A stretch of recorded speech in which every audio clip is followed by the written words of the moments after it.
Thank you so much, Jan, and I'm very aware that this is pretty much the last PowerPoint that you're going to see today, so I tried to make it a bit more entertaining. Let's see if that works. So my name is Onno. I'm the Global Manager for the Biodiversity Finance Initiative, which is a global program. And I'm going to try to answer three different questions for you. First of all, how is biodiversity finance related to disaster risk reduction finance? Second, I'm going to try to explain what are the main concepts of our program, BioFin. And then third, to see what kind of lessons we can draw from biodiversity finance solutions for disaster risk reduction. Now let's start with the first question. Before I start, I'm quite aware that maybe not everybody has a good feeling of what is biodiversity. So biodiversity is the variety of life on Earth. It means the variety of species, the variety of ecosystems, and also the variety of ecosystem services.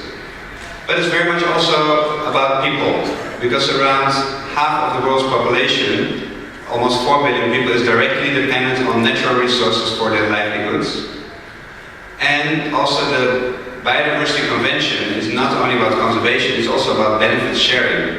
What's in it for the people who live in areas of conservation. Now, the answer one to how biodiversity finance and disaster risk reduction finance are related. Nature-based solutions can play an important role in disaster protection. So if you finance nature, it can be a good strategy to increase disaster risk, to reduce disaster risk. And one example is here shown by our colleague, the Goodwill ambassador, Mr. Nikolai, what's his name? Coster-Waldau. He's more famous from Game of Thrones, but he was working with local communities in Thailand and Maldives to plant mangroves. Of course, a very good example of how we can combine disaster risk reduction goals with biodiversity conservation. Now, the second answer to the first question is biodiversity finance solutions are multifunctional. So what I mean by that is that if you look just at the mechanisms per se, they could in theory be applied to any sector. They're not necessarily rooted in the field of biodiversity. So we got one question out of the way, going to the second one. So what are the main concepts of this program called BioFin, or the Biodiversity Finance Initiative? First, some main facts. So it's a global program that started in 2012, and this year we are transitioning to a second phase that lasts until 2022, and the goal of the initiative has changed. In the first phase it was all about developing a new methodology for finance planning. The second phase is all about implementation. We have 36 countries implementing that, and in this region Georgia, Kyrgyzstan and Kazakhstan are the ones. Interesting to notice that Ireland also started to apply the BioFin methodology recently, not with our support, but we are just sharing some ideas with them. Now, how does it work? This is the main concept of BioFin, as you can see here. So in any given country, and it's not too different from what some of you may do on disaster risk reduction finance. We have existing finance, and we're helping to measure that. And then we have finance needs, and most countries don't have data on how much they need. And so we're helping countries to measure that. And those two things are together forming the left column. And then we have a whole suite of activities with what you call finance solutions. Sometimes people like to call them mechanisms. And that helps to reduce the finance gap at national level. That's hopefully quite simple, and I'm going to now come with a little bit more complicated explanation of the same. But first, I want to highlight that we focus on not just revenue generation, but 4 different finance results. The second one is realigning expenditures. So sometimes you can have, for example, a protected area that's doing very well and has no problem with endangered species, and you can reallocate funds to another protected area that needs more funding. Or you can reallocate funding from another objective towards biodiversity. And then the third finance result, you can see the... Sorry, just a bit of a... Sorry to interrupt you. Sure. I just found out that Karina has to go, unfortunately. I wonder, is there a moment where you might, in a few slides, be able to pause for a second, just for 5 minutes, so I can ask her a question, and then you restart? I think this is a very good moment, because I got a sort of bridge here. Yeah. Because this is about avoiding future expenditure, and I think this is what disaster risk reduction insurance is all about. So I think there's no other specific moments. I think we might as well move over to you, and I will continue right after that. Okay, thank you very much for being flexible. Sorry about that, ladies and gentlemen, just that we have just a logistical challenge and Karina has to go. And what we wanted to do was just ask a question actually related to the other three presentations in a sense. And talk a little bit about the industry side of things, especially when it comes to vulnerability. And especially when we talk, I guess we're talking really about microinsurance and issues of financial exclusion and what that means in general, other kinds of exclusion. And maybe just to touch upon a question which came up in Mizuki's presentation to an extent as well, which is this issue about premium subsidy. And what does the industry think about that? And I can ask you just to do that, and then I can come back to Onno. Sure thing. I'd like to just refer back, I don't know if everyone remembers, there was a slide that Andy had that I thought was really, really comprehensive. And it showed how you can have a mixture of different insurance schemes within a country. So a lot of what we've been focusing on so far has been macro. It's protecting the governments against their emergency funding. It's big schemes, it's catastrophe. And then obviously you've got other kinds of pools that you can be creating, like the agriculture insurance pools, and more meso-level municipality coverages that I think David made reference to with his Philippine city scheme. But then the bottom kind of tranche that sometimes gets forgotten and is considered the excluded portion is the most vulnerable. It's the poorest in a country that are usually the most impacted or the most vulnerable to weather risk. And they obviously will benefit from perhaps some kind of indirect government schemes that are in place. They'll get food distributions and that kind of thing when there is a disaster, if there is that kind of government scheme in place. But on the other hand, I think it's very important to complement those kind of macro and meso schemes with the micro scheme as well. So that means that you have actual policy, individual policies being allocated to each person. And that's the kind of loose definition of microinsurance.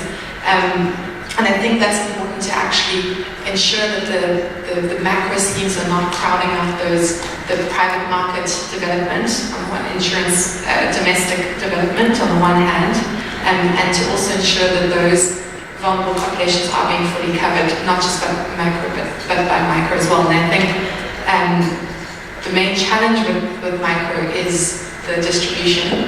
I think that's what we found personally every time we tried to launch one of these micro schemes.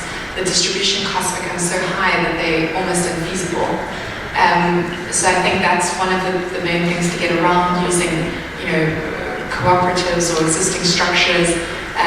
Maybe a lot of talk has been, we've talked a lot about social safety nets, so maybe using those as an easy way to get to the vulnerable population and then using insurance to scale those up.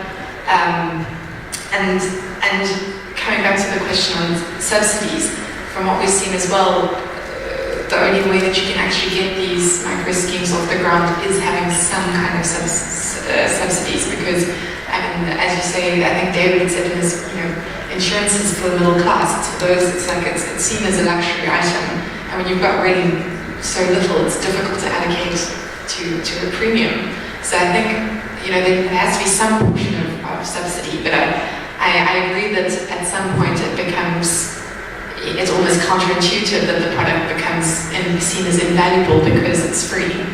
So I think that it's definitely, I can't give you a more kind of precise answer on the subsidy question, but I think there's definitely a balance, and for me there definitely has to be some kind of subsidy involved. Okay, thank you very much. I think that's a great point just to aim from your side, in the sense that premium subsidies indeed could be very important, are very important with micro. I'm thinking, for example, in our case, we're working with partners in the Caribbean and trying to put an insurance product on top of work, or integrated into work in design and housing, which is being damaged, and also with the issue no matter which way we cut the initiative, which way we do it, always this issue is, well, the people that most need the initiative are the ones who are least able to pay. So the issue of premium subsidy comes in, and indeed, what is the value of something if actually you're not paying for it, which I think, as Yusuke has said, that is definitely one part of the puzzle as well. So I thank you very much for that, and wish you well in your flight. Okay, good. Sorry, Onno, and I welcome you to come back.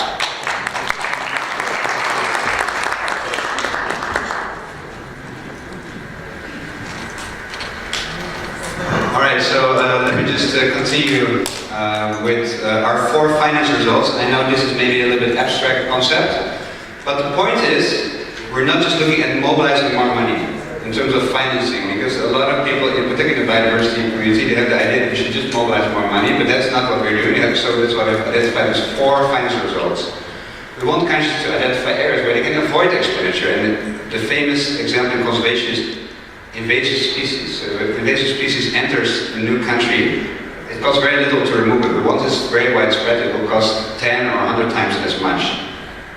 Now the last financial result that I'm mentioning is delivering better.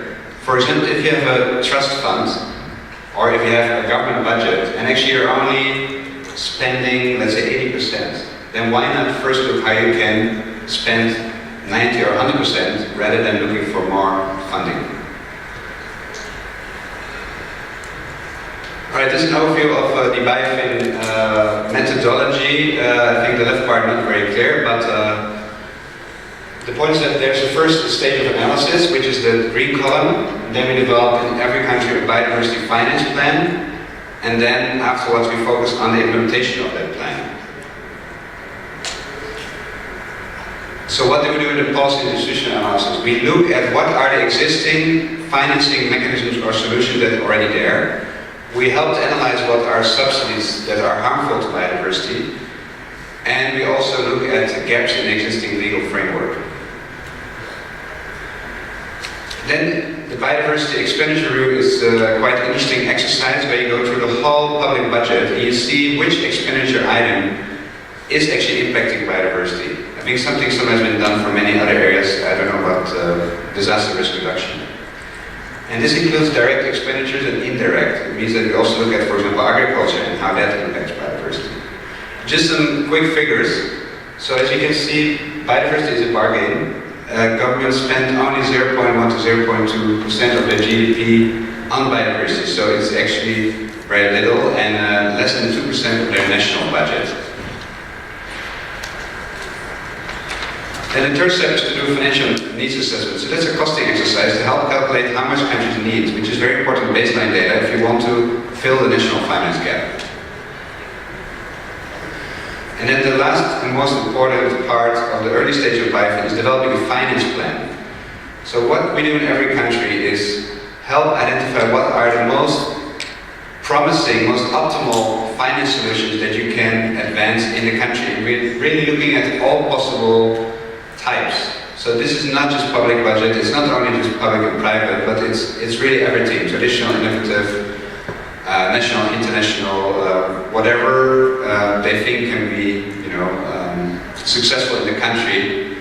And here's just some more details on how the process works. So countries first come with a kind of long list of the best mechanism, then a short list, and they look at things like feasibility, also socio-economic impact, how it not only impacts conservation, but also people and their livelihoods, and of course gender. And then of course we have to make a case, why should a country adopt this? So we help to create a business case, as we call it, for each finance solution. Now, what I just mentioned is described in this book, so those who are interested, it's available in English and in Russian. We also have a website, and it has a lot of news from BioFin countries, but also here on the right you can see we have developed a catalog of finance solutions. So we looked at what countries have already, and what literature tells us other countries have, besides the 31 in the program. And we found that actually so many options out there. Now I'm going to ask you a question, because I've done some counting today and I saw that there may be like 15 or 20 different financing solutions or mechanisms in disaster risk reduction that were presented today. So can anyone guess how many there are for biodiversity? Anyone who wants to take a guess? Who doesn't already know, of course? 0. It's more than that, yeah? Any other guess? Alright. Well, let me then just move on. Oh, wait. There are more than 67 main types, and if we divide into subcategories, there are more than 150 types of finance solutions. So that just shows that there's an enormous breadth of different solutions that a country can use. And I call this always the ugly slide, because it goes against the rule of making a PowerPoint slide and putting a lot of text, but I think the message gets across. And actually, we also made a mobile version of it, which is called the Finance Solutions Wall. And here you can see our administrator tweeting about that when it was posted at the high-level political forum in New York in July. So this actually in itself creates a lot of interest among countries to see what options are out there.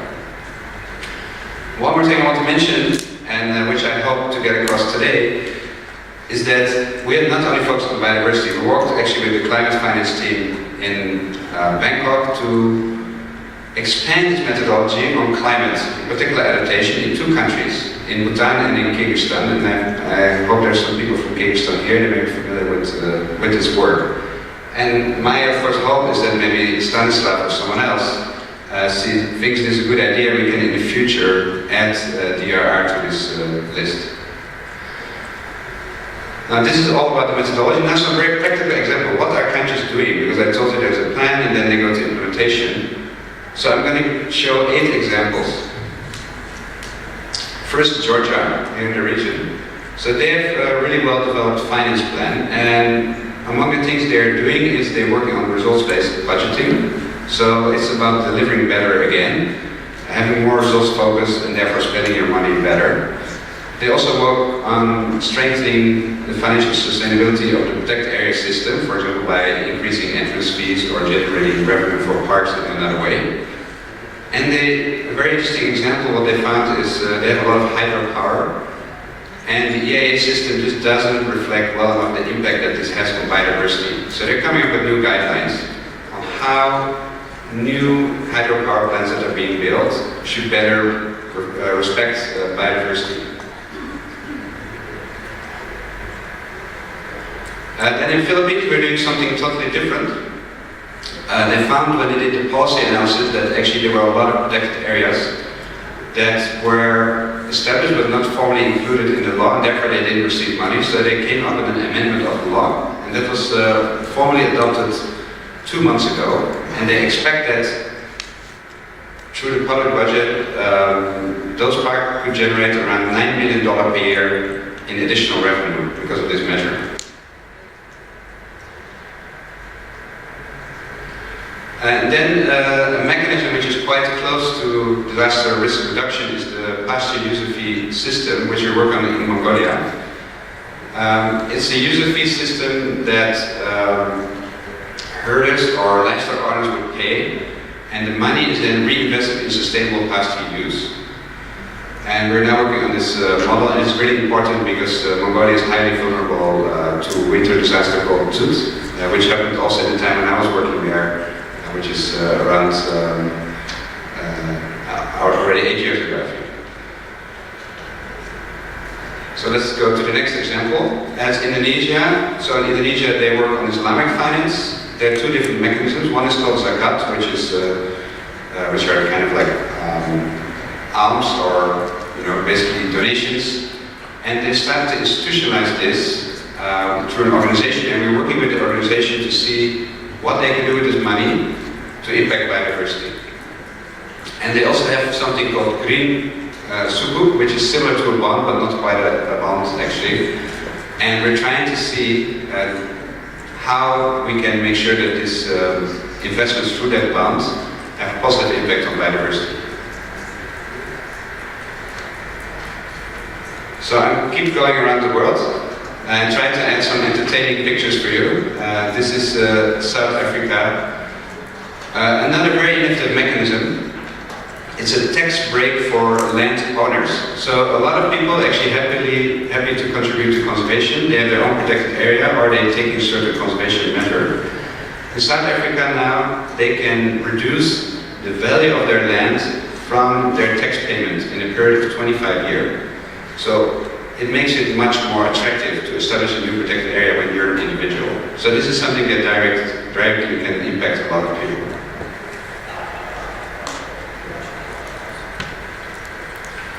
Then I'm going to Guatemala. This is a sailfish.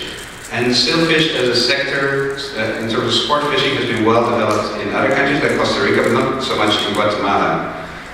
And Guatemala also developed this as well, but they're very concerned about the impact it can have on the populations and on other species. So they set up a mechanism where they channel sports fishing fees and other contributions, and that money goes back into conservation. And that should generate around $150,000 per year, which doesn't sound like a huge amount, but as we see, the needs for biodiversity are also not high in comparison to sectors like agriculture. Then Kyrgyzstan, again there we're working with the government on results-based budgeting. When we started the project, the government told us we are just transitioning to results-based budgeting. So all this nice analysis that you do is great, but can you also help us with this? So we help to identify what are, they move to like a more program-based budgeting system. So we help to identify specific targets and indicators and an M&E system. And now, last but not least, Costa Rica. There we are working on a kind of innovative type of green bond. I think most of you may be familiar with the concept of green bonds. Well, they're green in name, but doesn't mean they're about nature. A lot of them are actually about energy. Renewable energy is the most important target for green bonds. And we're trying to see what we can do to really promote conservation. And so the mechanism is quite simple. With the green bonds, money comes in where they can purchase new protected areas and also actually compensate for to landowners of protected areas that were bought or established previously. And at the same time, I'm going to show that here, they're also working to review the financing system for protected areas, so they will generate additional revenue. Now with the additional revenue, they can pay back the green bond, because of course a bond sounds nice, but in the end it's a loan. And in the end, with the short-term capital, they have immediate benefits and they will be able to actually raise more money even in the long term. And here you can just see we're working with a national bank, not a state bank, but it's the biggest bank in the country, and we recently signed an agreement with them to set up this new type of green bond. So that was just a sort of walk through the biodiversity finance universe, and I really hope that it's especially inspirational because I think there's a lot to learn from different sectors, and biodiversity has been quite a pioneer when it comes to finance. They've been trying out many different things, I guess because there was so little funding available, and hopefully those lessons can also inspire others. But some general conclusions are that the finance needs for biodiversity are actually relatively small, and the benefits are very high. And in many countries actually biodiversity is a revenue earner. For example, in Belize we found that government collects entrance fees for protected areas but doesn't put them back into the protected area system, so they collect 6 times the amount that they put back in. And this is actually a very classic example that we see all around the world. Then just more on the biofin approach. Every country follows a tailored approach, so it's very much specified to the country context. It's really not a straitjacket, and therefore they found so many different solutions.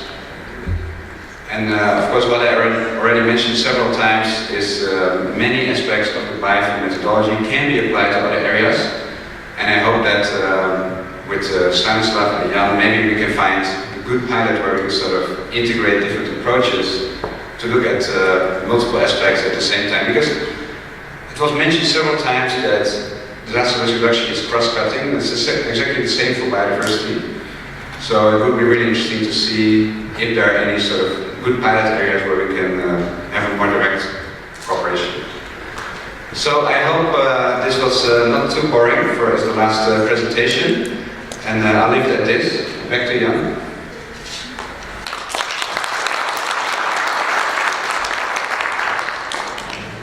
Thank you, Onno, for that. I'm going to open up to the floor. I'm just going to make one comment that you mentioned about different ways of looking at the same thing, and there is an initiative actually which we've just started to talk about, and actually David from Willis, he mentioned it today, which is this idea of putting parametric insurance on reefs.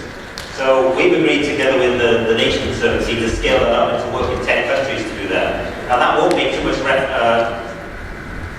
sense, I think, to this region. I don't think there's a particular preponderance of reefs in the area, let's be honest. But there may be other natural capital where this is particularly relevant, other areas of biodiversity, of the environment, if you like, where putting an insurance product on that is important, maybe because it is also protecting with various different kinds of assets. There's also the link, for example, to carbon capture, and for countries that are delivering on Paris and their NDCs, which is also another angle. So there's definitely lots of different aspects and different entry points for what could be the same initiative. And we saw from the biodiversity conversation that there's a lot of different ways in which you can, in a sense, finance the same thing, which is protection of both the assets and the communities which depend upon those assets. So we are running towards the end, but I would like to give us 10 minutes to see if there's any questions from the floor just before we wrap things up. Are there any questions there? Who would like to volunteer? I see a question there. Yes. Yeah. Please.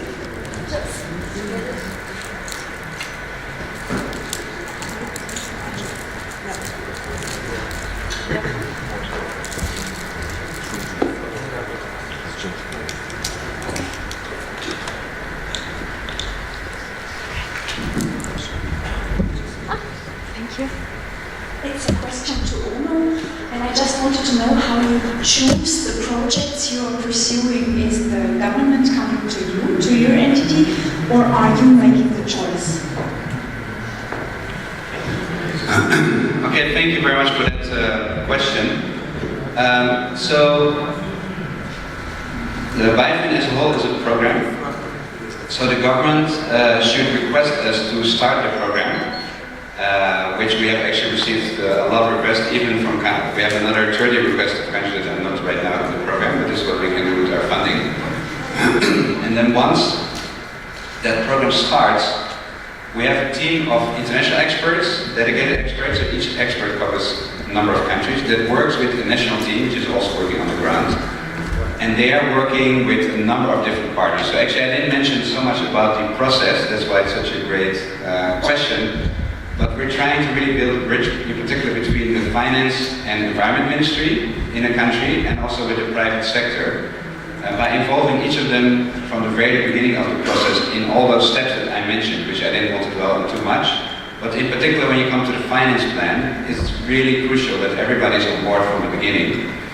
And then the selection of the finance solutions, it follows our BIFIN methodology, which starts with that catalog of 150 different mechanisms, and then you do kind of like a long list and then a short list, and then it's not only quantitative, we have a scoring system, but then at some point you abandon this purely quantitative discussion, and we review in particular on 4 different areas. So one is, what's the impact of biodiversity, because not always evident. Sometimes you want to do carbon offsets, but is that really about biodiversity? Because you could also plant invasive trees, like eucalyptus is very famous for that.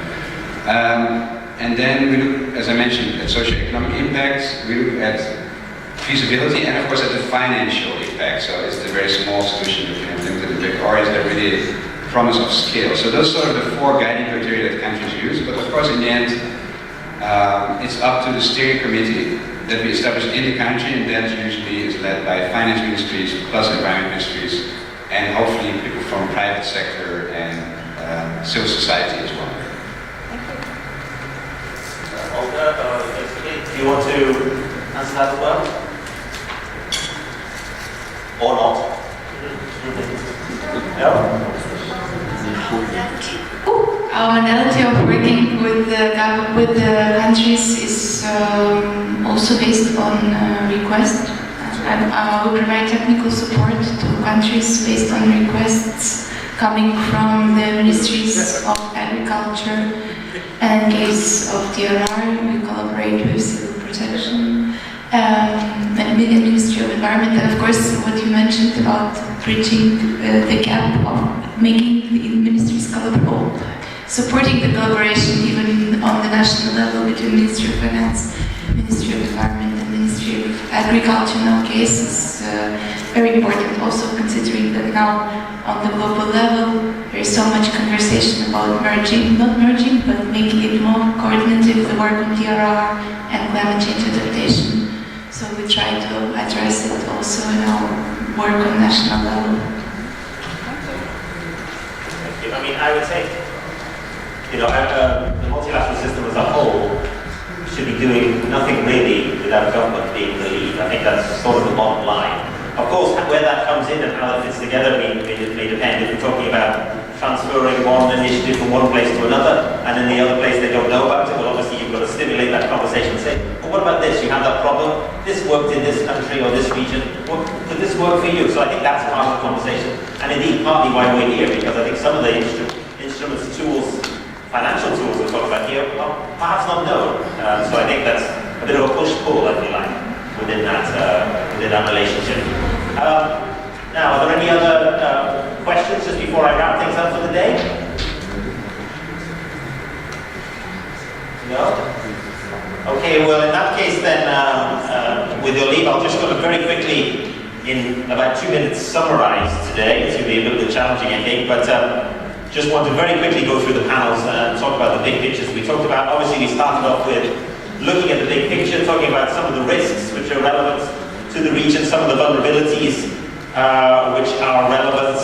That was really, if you like, the sense of the first panel, situating it a little bit in the wider picture of the global frameworks, and particularly in the issues of development. Why is this important for development and for the region? That was sort of the first panel in the introduction. I think secondly, we went into issues specifically around insurance-linked securities and cat bonds, and whether or not they could be a tool, a solution for some of the challenges of the region, which also was, I think, perhaps challenged to an extent by Alex's quite detailed conversation about, well, what are some of the challenges, regulatory challenges, indeed, for those kinds of instruments, and probably is relevant for the rest of the conversation as well. I think in session 3, we widened the conversation a little bit to talk about the different kinds of tools and instruments which are out there, particularly at the sovereign level. And we got into quite a bit of detail of the different range of examples which could be useful for the region as a whole to consider when it's also looking at risk management and risk transfer. And then finally, in this final session, we have talked a little bit wider and a little bit narrower, if you like. Wider in the sense of looking at some other sectors, agriculture, biodiversity and livelihoods, but also situating it in perhaps a bit more human face and talking about issues of vulnerability and indeed leaving no one behind, which for the UN and I think for countries as well, this is very much part and parcel of why we are here. So, thank you very much for today, and we'll see you all at 8:30 tomorrow.